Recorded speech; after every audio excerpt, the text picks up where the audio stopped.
Welcome to another edition of JHAG's RC. Today we're going to be reviewing the Tamiya Lunch Box. And here she is, right here in all of her glory. This is the 12 scale Tamiya Lunch Box, electric powered, two-wheel drive monster truck. This came out back in 1987, back in the golden age, if you will, of radio controlled. This is one of the reissues. I've had this for about 3 years. I don't know, 2 or 3 years. This is actually the first hobby grade RC car that I ever remember seeing. A cousin of mine had one. It would have been back in the real late 80s. And, I thought that was just the coolest thing ever. And when they started repopping them, I was at the hobby shop one day and had, I think it was like $105, burning a hole in my pocket. So I figured, what the hell? And I picked her up. I stayed with just about, the original box art. Just went with the Tamiya camel yellow on it.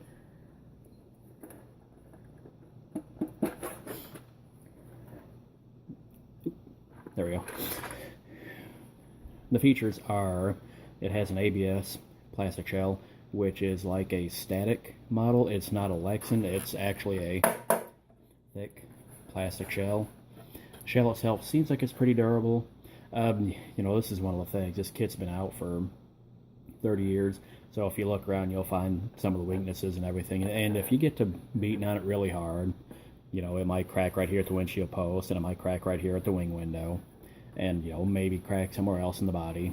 But at the same time, you're also not buying one of these to completely beat the snot out of. I mean, you definitely can, but I run this, but I don't beat on it like my other ones.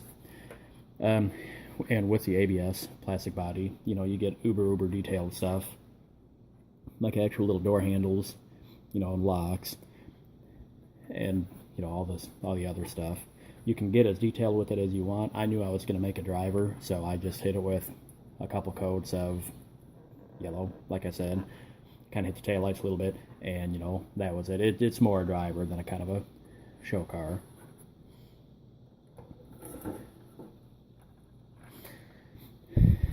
The chassis itself is a tub style. I think it's Montague or something like that is what it's called.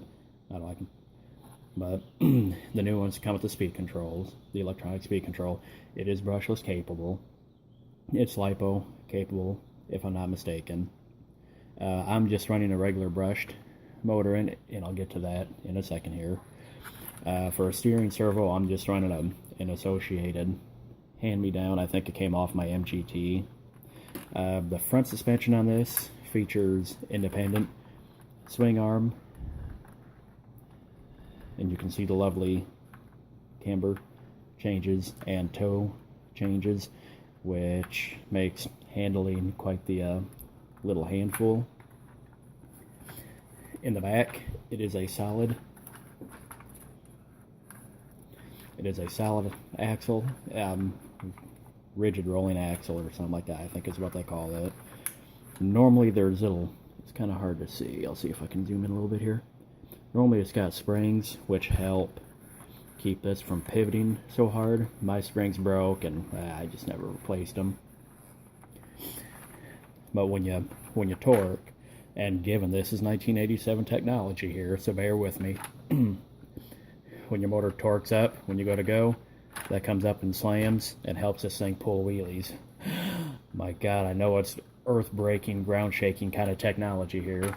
But, like I said, it's 1987, and they were all using silver cans, and this was pretty, kind of cutting edge-ish, if you will. The kit itself, it comes with plastic bushings in it. It's definitely a worthwhile upgrade while you're assembling everything, because this is an assembly kit. Get ball bearings for it. They're not terribly expensive. You can get them pretty cheap. And one other kind of little underdog mod that I have, well, actually the only other mod that I have done to it, I got the Duratrax Phaeton Speed 2. I believe that's a 20 turn 540 size motor. that really woke this thing up and made it just a lovely little handful. I'm still running the stock Tamiya speed control on it. It's not rated for a 20-turn motor. The speed control is not, but I haven't had any issues with the speed control getting warm, and honestly the motor barely gets kind of warm when you're done running. This particular model is so under-geared, going for torque and wheelies more than speed. So I have not had an issue with it, and that's running through a lot of grass and then, a lot of street running. But I think it's capable of it. Definitely kind of do it at your own risk, but personally I have not had a problem yet. Acceleration and speed on it. It does get up to speed pretty quickly because it's so low geared. It's only got a little 9-tooth pinion gear on it, and I don't know what the actual final drive ratio is, but it's pretty low. It's more of a wheelie kind of stunt machine, if you will, than a race car. With the stock silver can, I would expect probably 10 to maybe 12 miles an hour. With this motor on here and a cell phone GPS app, I live on a hill, a little bit of a hill. I got a top speed of like 17.5 miles an hour, and that is also having a cell phone, Galaxy S5 strapped to the nose of it, which is going to add a little bit of weight. But that motor really woke this little baby up. The steering on it is just a direct bell crank from the servo saver to the knuckles there. The steering is kind of wankety jankety. This is part of it because of the toe changes and the camber changes as the suspension itself cycles. But steering is one of those things. It's top heavy with this ABS body on there anyway, and then being a short, tall wheelbase, if you're going full throttle, if you cut the wheel, you're going to dump it over. It's just the nature of what this is. It'll cut a tight circle if you're going slow. You definitely want to try to plan out your turns a little bit and want to definitely slow down for a turn whenever you're getting ready to make one, so you don't dump it over and beat your body up, because Vanessa doesn't really like that too much. The handling on this is very fun. With the way the suspension cycles when you're driving, sometimes it just wants to bounce and just go wherever it wants, and these camber and toe changes make it a real son of a gun sometimes to try to get it kind of where you want to go. And then on top of that, you have this rear axle, that little bit wanting to bounce you back and forth. Handling isn't necessarily the strong point. It is definitely not a race machine. This is a get out, have some fun, maybe have a beer or two, kill some batteries, and just have fun for 20 minutes or a half hour, whatever your actual runtime is with your batteries. So the handling does suck, but it's also kind of designed to suck in that aspect.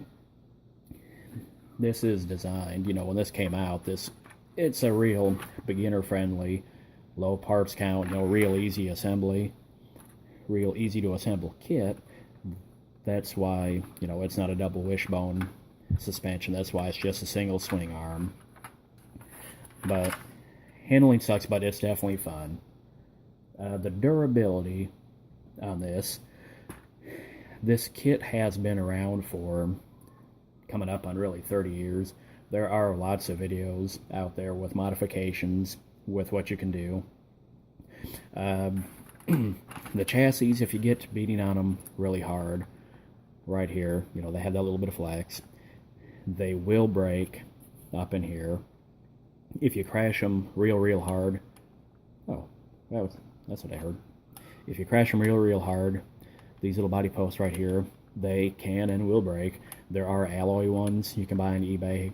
I think they're like $12 or something like that. That being said, the only problem that I have actually had with this durability-wise is just the little springs down in the swing axle right here. I have a ramp that I set up that I catch big air with my other cars on. I don't jump this one just because I enjoy driving it too much. I don't want to just take it out and beat the living snot out of it and put it up and all that. So I'm kind of partial, on the durability. I'm a little bit biased. I don't take it out to beat it and break it, so I haven't had a problem. I've got plenty of other ones that if I want to take them out and get silly with, that's what I do.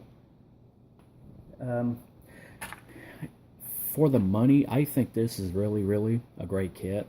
I think it was $105, maybe $110 at my local hobby shop, with speed control included. So really the only thing you need is a receiver and then a servo.